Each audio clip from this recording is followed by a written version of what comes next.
Hello বন্ধুরা, আজ আরেকটি ইন্টারেস্টিং টপিক নিয়ে আপনাদের সামনে হাজির হলাম নতুন ভিডিওর সাথে। তার আগে আপনি যদি এখন এই চ্যানেলটিকে সাবস্ক্রাইব না করে থাকেন, তাহলে আপনার কাছে আমার অনুরোধ যে চ্যানেলটি সাবস্ক্রাইব করে বেল আইকনটিতে ক্লিক করে অল করে দেবেন। আমাদের জগৎ রহস্যে মোড়া। এরকম বহু রহস্য বিজ্ঞানীরা আজও উদ্ধার করে উঠতে পারেনি।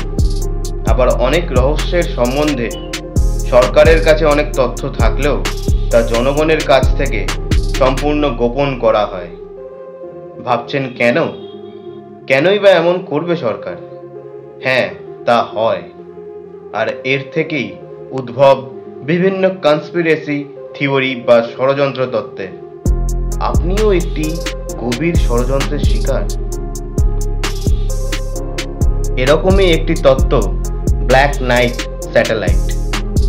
এই তত্ত্ব দাবি করে যে একটি বহির্জাগতিক বস্তু বা উপগ্রহ আমাদের পৃথিবীকে বহু বছর ধরে প্রদক্ষিণ করে চলেছে, শুধুমাত্র আমাদের ওপরে নজরদারি চালিয়ে যাবার জন্য। ইউএফও বিশেষজ্ঞদের এক দলের গভীর আরোপ আমেরিকার স্পেস এজেন্সি নাসা এর ওপর, যে নাসা ও আমেরিকার সরকার মিলিতভাবে সমস্ত তথ্য গোপন করে চলেছে।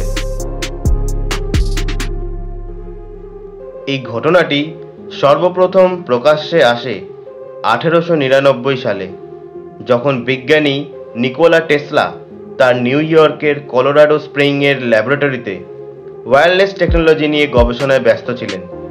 উনি সেই সময় ওয়ার্ডেনক্লিফ টাওয়ার বা টেসলা টাওয়ার নির্মাণের কাজে ব্যস্ত ছিলেন। উনি লক্ষ্য করেন যে তার রেডিও তরঙ্গ প্রেরক যন্ত্র কিছু অদ্ভুত রেডিও তরঙ্গ গ্রহণ করছে। উনি মত প্রকাশ করলেন যে রেডিও তরঙ্গ বহির্জাগতিক বা অন্য কোনো গ্রহ থেকে আবির্ভূত হচ্ছে। রেডিও টেকনোলজি ব্যাপকভাবে জনপ্রিয় হয়ে ওঠে 1920 সাল নাগাদ। তখন অনেক পদার্থবিজ্ঞানী ও বিজ্ঞান কৌতূহলীরা রেডিও তরঙ্গের গবেষণা করতেন। এরকমই একজন ছিলেন নরওয়ের একজন ইঞ্জিনিয়ার, জর্গেন হালস। 1927 সালে জর্গেন হালস নরওয়ের অসলোতে গবেষণা করতে গিয়ে কিছু অপ্রত্যাশিত দীর্ঘ প্রলম্বিত রেডিও তরঙ্গের প্রতিধ্বনি লক্ষ্য করেন। উনি ঘটনাটির ব্যাপারে নজর আকর্ষণ করার জন্য চিঠি লিখলেন নরওয়ের পদার্থবিজ্ঞানী কার্ল স্টর্মারকে। এই ব্যাপারে তিনি অনেকটাই সাহায্য পেলেন পদার্থবিজ্ঞানী ভ্যান ডার পলের কাছ থেকে। 1928 সালে হ্যালস, স্টর্মার এবং ভ্যান ডার পল তিনজনই ঘটনার পুনরাবৃত্তি লক্ষ্য করেন। অস্বাভাবিক দীর্ঘ প্রলম্বিত রেডিও তরঙ্গের প্রতিধ্বনি অস্তিত্ব অবশ্যই ছিল, কিন্তু এটি বিক্ষিপ্ত হওয়ার দরুন তার কোনো সঠিক ব্যাখ্যা তারা দিতে পারেননি। অবশ্য দেওয়ার মতো প্রযুক্তিও তাদের কাছে তখন ছিল না। 1954 সালে আমেরিকার কিছু সংবাদ মাধ্যমে কিছু লেখা প্রকাশিত হয়। এগুলো ছিল ইউএফও বিশেষজ্ঞ ডোনাল্ড এডওয়ার্ড কিহো এর লেখা। ইনি লাগাতার অনেকগুলি লেখা ও কিছু বইও প্রকাশিত করেন। এই ঘটনাগুলির সম্পর্কে তিনি দাবি করেন যে ইউএস এয়ারফোর্স কিছু অজ্ঞাত উড়ন্ত বস্তু পৃথিবীর চারপাশে প্রদক্ষিণ করতে দেখেছে। যদিও সেই সময় আমেরিকা বা সোভিয়েত ইউনিয়নের মতো পৃথিবীর কোনো উন্নত দেশের কাছেই পৃথিবীকে প্রদক্ষিণ করার মতো কৃত্রিম উপগ্রহ কক্ষপথে স্থাপন করার প্রযুক্তি ছিল না।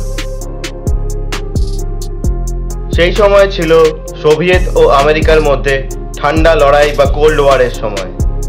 দুই মহাশক্তির মধ্যে তখন মহাকাশ প্রতিযোগিতা শুরু হয়ে গেছে। 1957 সালে অক্টোবর মাসে এরই মধ্যে সোভিয়েত ইউনিয়ন মানব ইতিহাসের প্রথম কৃত্রিম উপগ্রহ হিসেবে স্পুটনিক 1 কে মহাকাশে কক্ষপথে স্থাপন করে। A 23-inch metal sphere placed in orbit by a Russian rocket. Here an artist's conception of how the feat was accomplished. A three-stage rocket. Number one, the booster in the class of an intercontinental missile. Its weight estimated at 50 tons. The smaller second stage took over at 5,000 miles an hour and carried on to the highest point reached. 500 miles up, the artificial moon is boosted to a speed counterbalancing the pull of ঠিক gravity. সেই বছরেই and released. নভেম্বরে Sputnik 2 উৎক্ষেপণের সময় doctor Luis কোরালোস, যিনি communication ministry ভেনেজুয়েলার থেকে উপস্থিত ছিলেন, দুর্ঘটনাক্রমে এই রহস্যজনক ব্ল্যাক নাইট উপগ্রহের ছবি তোলেন। 1960 সালের 7 মার্চ টাইম ম্যাগাজিনে প্রকাশিত হয় যে ইউএস গভর্নমেন্ট কিছু অজ্ঞাত উড়ন্ত বস্তুকে পৃথিবীতে প্রদক্ষিণ করতে দেখেছে। প্রথমে যাকে সোভিয়েতের গুপ্তচর কৃত্রিম উপগ্রহ হিসেবে ভুল করা হয়। এখানে লেখা হয়েছিল যে বিজ্ঞানীদের হিসেব অনুযায়ী এই বস্তুটির ওজন প্রায় 10 টনের সমান। তখন এমন কোনো প্রযুক্তি মানুষের কাছে ছিল না যে অত ভারী বস্তুকে মহাকাশে স্থাপন করতে পারে। 1960 সালের 3 সেপ্টেম্বর গ্রুম্যান এয়ারক্রাফট কর্পোরেশন, যা কিনা ইউএস এর একটি সবচেয়ে বড় এয়ারক্রাফট প্রস্তুতকারী সংস্থা, তাদের একটি র্যাডারে এই ব্ল্যাক নাইট স্যাটেলাইটের অস্তিত্ব ধরা পড়ে। লং আইল্যান্ডে অবস্থিত তাদের ফ্যাক্টরি ট্র্যাকিং ক্যামেরা থেকে এই অদ্ভুত জিনিসটির বেশ কিছু ছবিও তোলা হয়। গ্রুম্যান এয়ারক্রাফট কর্পোরেশন এই তথ্যগুলোকে একত্র করে ও এর ওপর গবেষণা করার জন্য একটি কমিটিও গঠন করে, কিন্তু তথ্যগুলিকে জনসমক্ষে বা ইন্টারনেটে প্রকাশ করা হয়নি। 1963 সালে নাসায়ের প্রজেক্ট মার্কারির মাধ্যমে আমেরিকার প্রথম মহাকাশচারী হিসেবে গর্ডন কুপার মহাকাশে যান।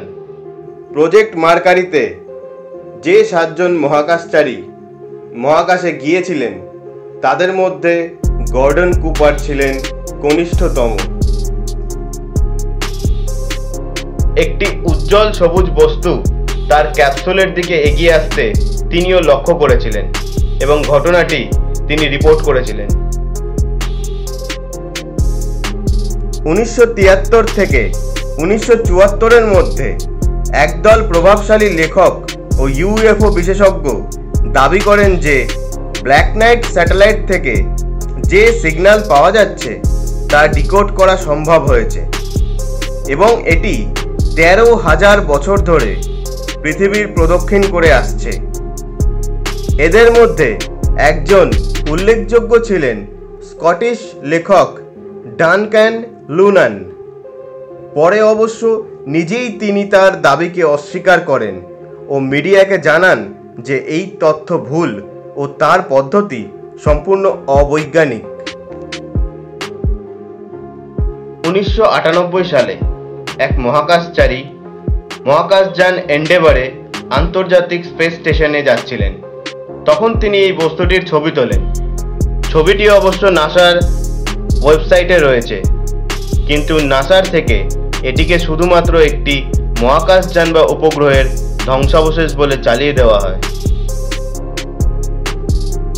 তাহলে নাসা কি আমাদের থেকে কিছু লুকোতে চাইছে?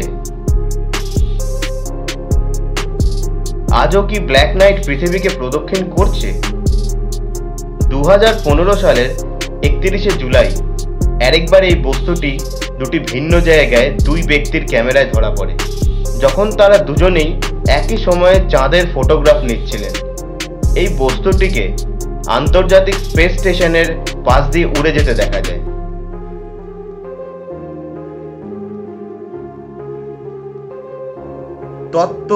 তথ্য, বিতর্ক এসবের মধ্যে এই মহাকাশে ভাসমান বস্তুটি একটি ধোঁয়াশা, কারণ এর সম্বন্ধে সঠিকভাবে তথ্য কোনো সরকারই দিতে চায়নি।